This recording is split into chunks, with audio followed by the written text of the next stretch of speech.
जितनी मिसाइलें ईरान ने छोड़ी हैं उसके हिसाब से अगर हम एक रफ एस्टिमेट लगाएं, एक अंदाजा लगाएं, तो ईरान ने इस हमले में एक रात में लगभग 200 करोड़ रुपए के आसपास खर्च किए होंगे इन मिसाइल्स पर। यानी 200 करोड़ रुपए के आसपास की मिसाइल्स ईरान ने एक रात में इजराइल पर दाग दी। और इन मिसाइलों को रोकने के लिए इजराइल ने जिस डिफेंस सिस्टम का प्रयोग किया उस पर कितना पैसा खर्च हुआ, यह भी आज आपको जानना चाहिए। इजराइल के पास इस समय जो एयर डिफेंस सिस्टम है उसमें अलग अलग सिस्टम्स हैं। एक है आयरन डोम, दूसरा है डेविड स्लिंग और तीसरा है एरो डिफेंस सिस्टम। आयरन डोम की एक मिसाइल का खर्च है लगभग 33 से 34 लाख रुपए एक मिसाइल का। डेविड स्लिंग की एक मिसाइल का खर्च है 8 करोड़ रुपए और इतने पैसे से ईरान की लगभग 10 फतह 2 मिसाइल्स तैयार हो सकती हैं। इजराइल के एरो डिफेंस सिस्टम में इस्तेमाल होने वाली एक मिसाइल की कीमत है लगभग 29 करोड़ रुपया। और आपको याद होगा इस साल अप्रैल के महीने में जब ईरान ने इजराइल पर एक और हमला किया था, तब उस हमले को रोकने के लिए इजराइल ने लगभग 4,500 करोड़ रुपए खर्च कर दिए थे। इस खर्च में उस ईंधन की कीमत भी शामिल है जिससे 5 से 6 घंटे तक इजराइल ने अपने लड़ाकू विमानों को हवा में रखा था। नमस्कार साथियों, मैं आपका दोस्त अशफाक अहमद और आप देख रहे हैं देशभक्त चैनल। ये महमूद की एक फिल्म आई थी, उसमें महमूद का एक बहुत मशहूर गाना था, ना बीवी ना बच्चा ना बाप बड़ा ना मैया, the whole thing is that के भैया सबसे बड़ा रुपया। तो बिना रुपया के कुछ काम नहीं होता दुनिया में, रुपया के साथ ही कुछ काम हो पाता है।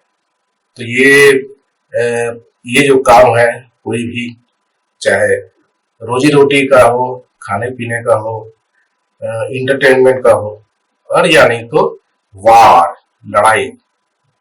तो अभी जो इजराइल और ईरान की लड़ाई हो रही है, तो यहाँ पर पैसे का सवाल उठ गया है। और क्यों उठा है? तो ये जो 3 दिन पहले ईरान ने मिसाइल दागे, तो उसका खर्चा आया करीब 200 करोड़। और उस मिसाइल को रोकने के लिए जो आयरन डोम बोलते हैं इजराइल की जो सिस्टम है, कि वो एंटी बैलिस्टिक मिसाइल होती है जो हवा में ही जो मिसाइल आ रही होगी इजराइल की तरफ उसको मार देगी। तो इजराइल ने भी ये जो आयरन डोम वाले मिसाइल दागे, तो ये मिसाइलों की कीमत क्या है? तो 2 तरह के मिसाइल दागे ईरान ने और उनकी कीमत करीब 80 लाख और एक मिसाइल की कीमत इस तरह का है। और जो इजराइल का जो आयरन डोम है और स्लिंग बोलते हैं उन लोग, एडम स्लिंग और एक और तीसरा तरह का मिसाइल इस्तेमाल होता है, इसको जो एंटी बैलिस्टिक मिसाइल, तो इनकी कीमत करीब 20 लाख, कुछ 80-90 लाख कुछ है, और एक करीब 29 करोड़ का है एक रॉकेट। तो ये कितना खर्चा हुआ होगा? तो ये करीब 1 साल पहले भी ईरान ने हमला किया था इजराइल पर, तो एंटी बैलिस्टिक मिसाइल का उपयोग किया था इजराइल ने, तो 4,500 करोड़ खर्चा हुआ था। तो इस बार तो जो बहुत ही शक्तिशाली रॉकेट दागे गए थे, तो उनको रोकने के लिए इजराइल ने तो जो बड़े वाले हैं, जो जैसे कि 29 करोड़ वाला एरो, क्या नाम है उसका, तो वो वाले मिसाइल उसने दागे होंगे। तो मतलब कि कहा 200 करोड़ में ईरान ने अटैक कर दिया, और उसको रोकने के लिए इस बार फिर कुछ नहीं तो 5,000 करोड़ तो खर्चा किया ही होगा, है ना, इजराइल ने। तो ये जो लड़ाई इजराइल लड़ रहा है, तो उसका खर्चा पानी जो होता है, तो वो जो इजरायली सरकार के जेब से निकलता है। तो कितना पैसा है इजराइल की सरकार के पास? तो एक तो देखिए कि इजराइल छोटा सा देश है, 1 करोड़ की तो आबादी है। तो इजराइल की सरकार के पास में जो इजरायली लोग टैक्स देते हैं और जो इजराइल निर्यात करता है सामान, तो उससे जो भी इनकम होती है जो इजराइल की सरकार को, तो कितनी इनकम। तो ये चूंकि छोटा देश है तो बहुत ज्यादा इनकम तो है नहीं, तो ये कब तक लड़ाई कर पाएंगे। एक तो आप देख रहे होंगे कि लगातार लड़ाई कर रहा है इजराइल, तो छोटे फ्रंट पे लड़ाई कर पा रहा था, जीत भी रहा था। अब लेकिन ईरान से सीधा, क्योंकि ईरान ने पहले कभी भी सीधा हमला इजराइल पर नहीं किया, तो अब ईरान से लड़ाई हो गया है।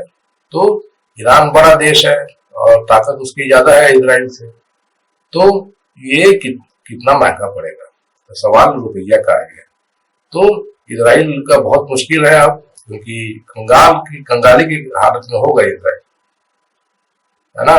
तो अपने जो परमाणु हथियार होते हुए भी और बड़े बड़े मिसाइल होते हुए भी, बड़े बड़े जो उनके हवाई जहाज है, लड़ाकू हवाई जहाज, इनके होते हुए भी वो लड़ाई में बहुत आगे नहीं बढ़ सकते।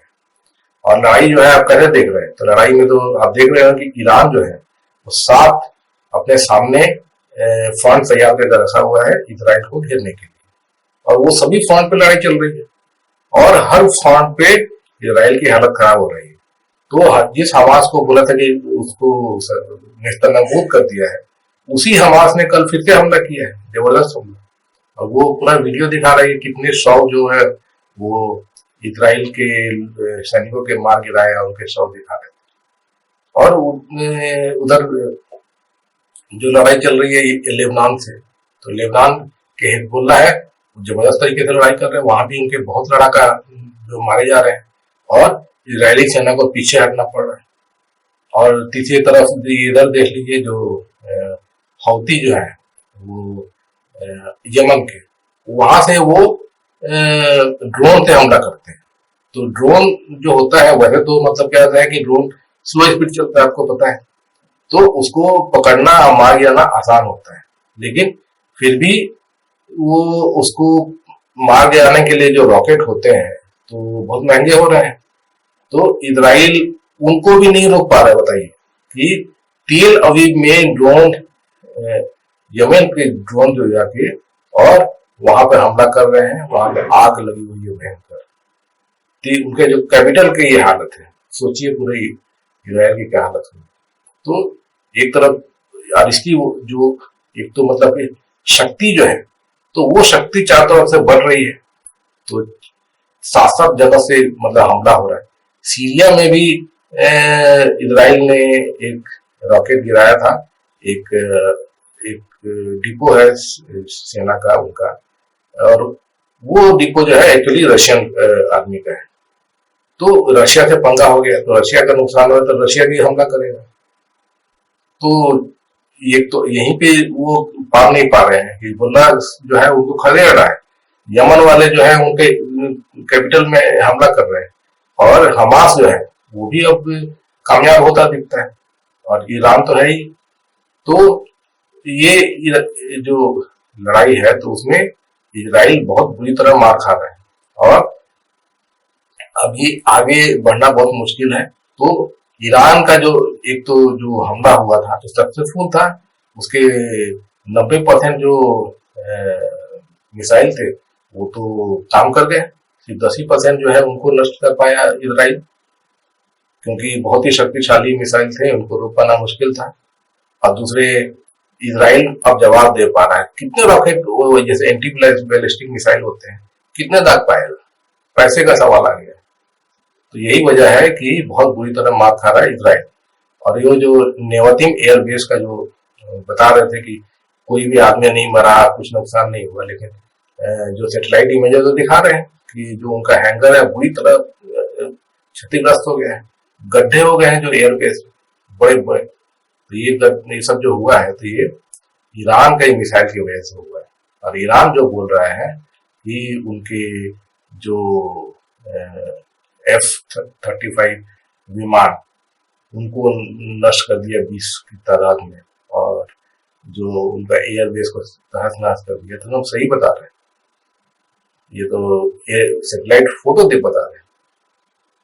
तो नुकसान तो इजराइल का भयंकर हो रहा है। और इसी मद्देनजर जो अमेरिका के राष्ट्रपति हैं जो बाइडेन, उन्होंने कह दिया कि जो इजराइल जो है अगर हमला करता है ईरान पर तो वो इजराइल के साथ में नहीं है। तो जो सबसे बड़ा देश है वही हाथ पीछे खींच ले रहा है, तो फिर दूसरे लोग की क्या औकात है। उधर ब्रिटेन और फ्रांस ने भी कह दिया है कि अगर ईरान हम पे हमला करता है इजराइल तो हम इजराइल के साथ में नहीं।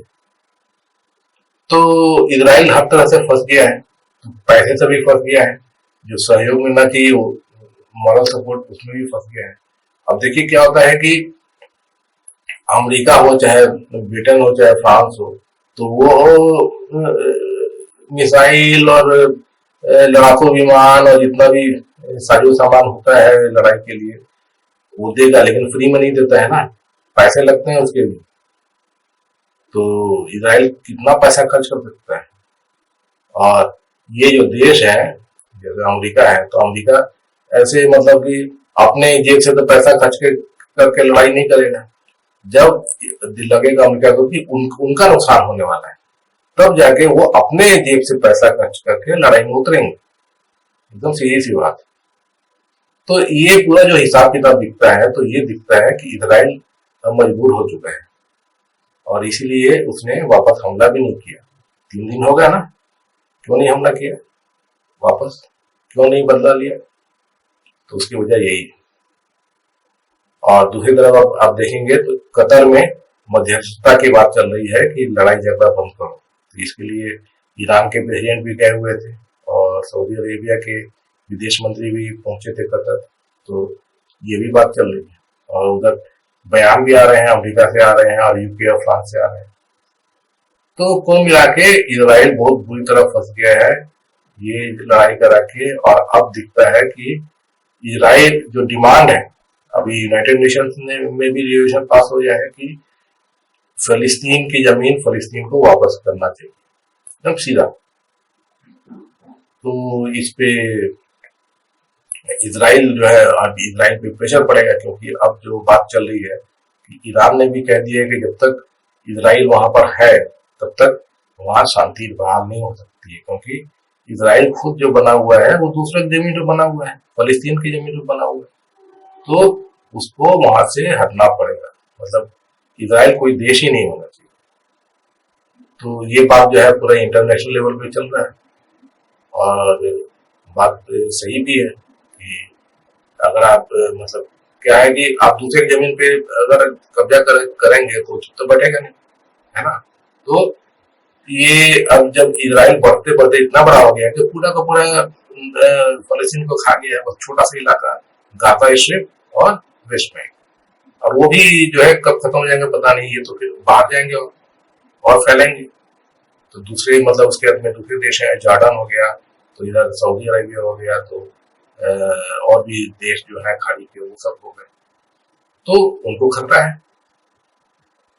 तो इजराइल जो है इसको वहां से हटना होगा, ये एकदम आखिरी बात है। और ये लगता है कि अमेरिका, यूके और फ्रांस इन लोग को भी समझ में आ रही है बात।